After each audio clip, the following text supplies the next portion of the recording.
ഇവിടെ ആരുമില്ലേ? ഇവിടെ ആരുമില്ലേ?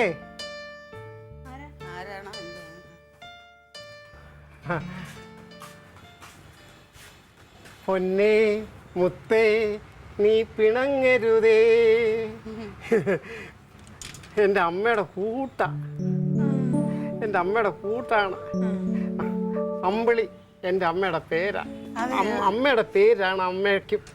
അയ്യോ എന്റെ പേര് അതല്ല, രത്നമ്മ എന്ന. ഇപ്പൊ എന്താ വേണം? അമ്മയുടെ അതേ മുഖമാ എൻ്റെ അമ്മ. എന്തിനാ അമ്മയെ വിശക്കുന്നു. ഒരാഴ്ചയായി കഴിച്ചിട്ട് എനിക്ക് 10 രൂപ പോലും എടുക്കാനില്ല. ഒരാഴ്ച കൊണ്ട് പട്ടിണിയാണ്. വേറെ പാട്ട് വല്ലതും അറിയാമോ? അറിയാം. മാണിക്യ വീണയുമായി എൻ മനസ്സിൽ താമര പുണർന്നവളെ പാടുകില്ലേ നിന്റെ വീണ നീട്ടുകില്ലേ. കൊള്ളാം കേട്ടോ, നല്ല പാട്ട്. കനക ഏട്ടാ ഇങ്ങോട്ട് വാ. എന്താ ഒരാള് വന്നിരിക്കുന്ന, എന്തെങ്കിലും കൊടുക്കാൻ തലയ്ക്ക് സുഖമില്ല. ഇയാള് നന്നായിട്ട് പാടും. അമ്പിളി വിടരും പൊന്മാനം പൈങ്കിളി പാടും പൊന്മാനം. എല്ലാം കൊടുക്ക പോലെ തലയ്ക്ക് സുഖമില്ലാത്ത ആളാണ്. എനിക്ക് തലയ്ക്ക് സുഖമൊന്നും ഇല്ലാത്തവനൊന്നുമല്ല, ബുദ്ധി ഓർമ്മശക്തി ഉള്ളവനാ കേട്ടോ. എനിക്ക് വിശക്കുന്നു. ഒരാഴ്ചയായി ഭക്ഷണം കഴിച്ചിട്ട്. എന്റെ അമ്മയുടെ അതേ മുഖമ്മ. അമ്മ 3 നേരം എനിക്ക് ആഹാരം തരുന്നതാ. ഭക്ഷണം വേണോ? ഞാൻ ഇരുന്നോട്ടെ സാറേ. അല്ല കാര്യം പറ, ഭക്ഷണം വേണോ പൈസ വേണോ? പൈസ മതി. ഭക്ഷണം ഞാൻ പുറത്തുനിന്ന് കഴിച്ചോളാം. അതാണ് കാര്യം. പൈസ ഇല്ല. ഒരു കാര്യം പറഞ്ഞേക്കാം, ഞാനേ വെളിവില്ലാത്തവനും ഭ്രാന്തനൊന്നും അല്ല, ജീവിക്കാൻ നടക്കുന്നവനാ. എനിക്ക് ആരോഗ്യമുള്ളവനാ കേട്ടോ. പട്ടിണി പട്ടിണിയാ. ഭ്രാന്ത്. ദേ ഒരു കാര്യം ഞാൻ പറഞ്ഞേക്കാം കേട്ടോ തള്ളേ, ഒരു കാര്യം ഞാൻ പറഞ്ഞേക്കാം.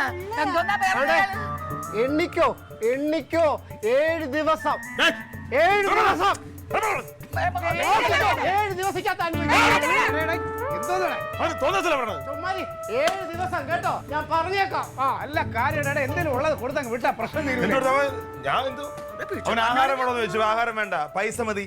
5-10 കൊടുത്താ പോരെ? നീ കൊണ്ട് കൊടുക്കത്തത് അവന്റെ അഹങ്കാരം കണ്ടില്ലയോ? എന്നാലും അങ്ങനെ അതിനൊന്നും ഇളവെച്ച് കൊടുക്കണ്ടല്ലോ. പല വീട്ടിലും എല്ലാവരും സാഹചര്യം എല്ലാവരും വരുമ്പോ എന്തെങ്കിലും കൊടുക്കല്. 5-10 കൊടുത്തു വിട്ടാ അത് പോയിരുന്നില്ലേ? ഇതൊക്കെ നിർത്തി. ഇപ്പൊ ഇല്ല നമ്മുടെ കേരളത്തിൽ ഇവിടെ ഭിക്ഷാടനം ഉള്ളത് എല്ലാം നിർത്തിയില്ലേ? അങ്ങനെ പറഞ്ഞു കഴിഞ്ഞാൽ പല ദരിദ്രമൊക്കെ ഉണ്ടെങ്കിൽ അവർക്ക് ജീവിക്കണ്ടേ? അമ്മ ഒരു കാര്യം ഞാൻ പറഞ്ഞേക്കാം, ഇതിങ്ങനെ പലരും വരും ഇവിടെ. നമ്മൾ അവൻ പറയണ പൈസ കൊടുക്കാൻ പറ്റില്ല. ഇങ്ങനെയുള്ളവരാണ് ഇവിടെ വന്നിട്ട് എന്ത് ചെയ്യുന്ന അറിയാമോ? കുട്ടികളെ നോക്കി വെച്ചേക്കുക, അല്ലെങ്കിൽ വീട് നോക്കി വെച്ചേക്കുക, സാധനങ്ങൾ നോക്കി വെക്കുക, എന്നിട്ട് നോട്ട് ചെയ്തിട്ട് പോകും, എന്നിട്ട് രാത്രി വരും. ഇത് വലിയ സംഘങ്ങളാണിത്. ഇത് നമ്മുടെ നാടിന്, നമ്മുടെ കേരളത്തിൽ എവിടെയെങ്കിലും ഉണ്ടോ ഭിക്ഷാടനം? അപ്പൊ കുടുംബം കുട്ടികളൊന്നും ഇല്ലാണ്ട് വീടൊന്നും ഇല്ലാത്തവർക്ക് ജീവിക്കണ്ടേ? അങ്ങനെ ഇങ്ങനെ അലഞ്ഞിരിഞ്ഞ് നടക്കുന്നവരെ കൊണ്ടുവരുത്ത ഒരുപാട് സംഘടനകളുണ്ട്, ഗവൺമെന്റ് ഒരുപാട് സ്ഥാപനങ്ങളുണ്ട്. അവിടെയൊക്കെ പോയി നിൽക്കും. ഇതൊന്നും പ്രോത്സാഹിപ്പിക്കാൻ പാടില്ല. നമ്മള് പ്രോത്സാഹിപ്പിക്കണ്ട. നീ ഇപ്പൊ പറഞ്ഞൊരു കാര്യം നിനക്ക് ഓർമ്മയുണ്ടല്ലോ, സംഘമാണെന്നുള്ളത് ഓർമ്മയുണ്ടല്ലോ. സംഘങ്ങളെയാ. സംഘം ചേർന്ന് വരും. നീ അവനെ നോവിച്ചാണ് വിട്ടേക്കണത്. എൻ്റെ അളിയാ അവൻ വെറുതെ ഇരിക്കില്ല, അവന് നല്ല ടീം ഉണ്ടാവും. ഇവന്മാർക്ക് ഭയങ്കര മാഫിയാണ്. നിനക്ക് പണി കിട്ടും. നീ നോക്കിക്കോ. അല്ല ഞാനൊന്നും പറഞ്ഞില്ലല്ലോ. നീ പറഞ്ഞില്ലേ? അവനെ നോവിച്ചല്ലേ ഇവിടെ. ഒരു 10 രൂപ കൊടുത്തേക്ക് പ്രശ്നം തീരുവരുന്നില്ലേ? ചെയ്യട്ടെ. അതല്ലടാ, സാധാരണ പിച്ചക്കാരെ പോലെ അല്ല. അവൻ പറഞ്ഞു പോയത് കണ്ട 7 ദിവസം എണ്ണിക്കോന്നൊക്കെ പറഞ്ഞിട്ട് പോയത്. 7 ദിവസം പറഞ്ഞിട്ടുണ്ട്. അപ്പൊ നോക്കിയിരുന്ന 7 ദിവസം നിന്റെ കാര്യത്തിന് തീരുമാനം ആയി. അങ്ങനെയൊന്നും പറഞ്ഞില്ലല്ലേ? എന്താണ് അങ്ങനെ? ഇപ്പൊ ഞാൻ ഒന്നും പറഞ്ഞില്ല. നീ ഒന്നും പറഞ്ഞില്ലടാ. നീ അവനെ ഭ്രാന്ത എറിയാൻ ചെരുപ്പെടുത്തോണ്ട് പോങ്ങില്ലേ അവനെ? ഒന്ന് പറയല്ലേ? എനിക്കത് അടിക്കുന്നില്ലല്ലോ. അടിക്കൂല. അടുത്തിന് വേണ്ടി തല കാണൂല. അവൻ ചെയ്യണോ അതൊക്കെ ആയിരിക്കും ചെയ്യണത്. അവനൊന്നും തലയ്ക്ക് വെളിവൊന്നും കാണൂല. വല്ല കഞ്ചാവൊക്കെ അടിച്ച് നല്ല ടീമായിട്ട് വരും. സൂക്ഷിച്ചിരുന്നോ നീ.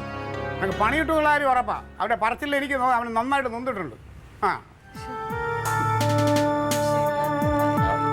പറഞ്ഞാലും കാര്യം കേട്ടോ, സാധാരണ പിച്ചക്കാരെ പോലെ അല്ല. അവ 7 ദിവസം കാത്തിരുന്നോ കാണിച്ചു തരാന്നൊക്കെ പറഞ്ഞാ പോയത്.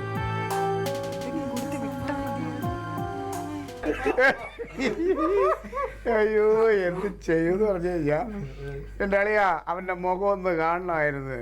ഈ വക്ക് പോയ ഗുണമില്ല. പേടിച്ചിട്ടേ അല്ലളിയാ, ഇത്ര പേടിത്തൂറിയായിട്ടാണ് ആളിനെ എപ്പോഴും കിടന്ന് വെല്ലുവിളിക്കുന്നത്. എടാ അതെന്ന് പറഞ്ഞു കഴിഞ്ഞാല് ഞാൻ ആരാ? അവന്റെ പെങ്ങളെ നോക്കണ ആള്, അവന്റെ അളിയ.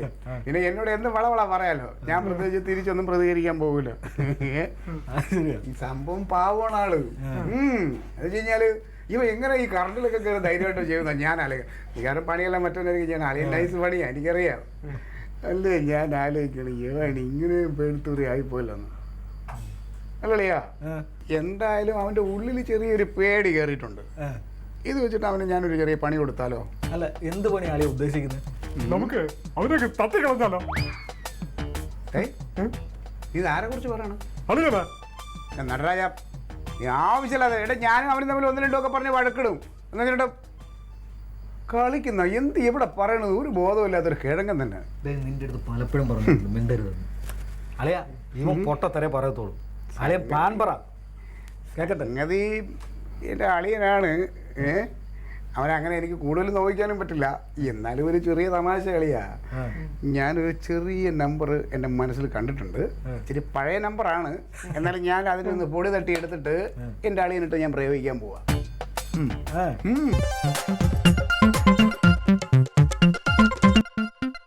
Alien versus Alien.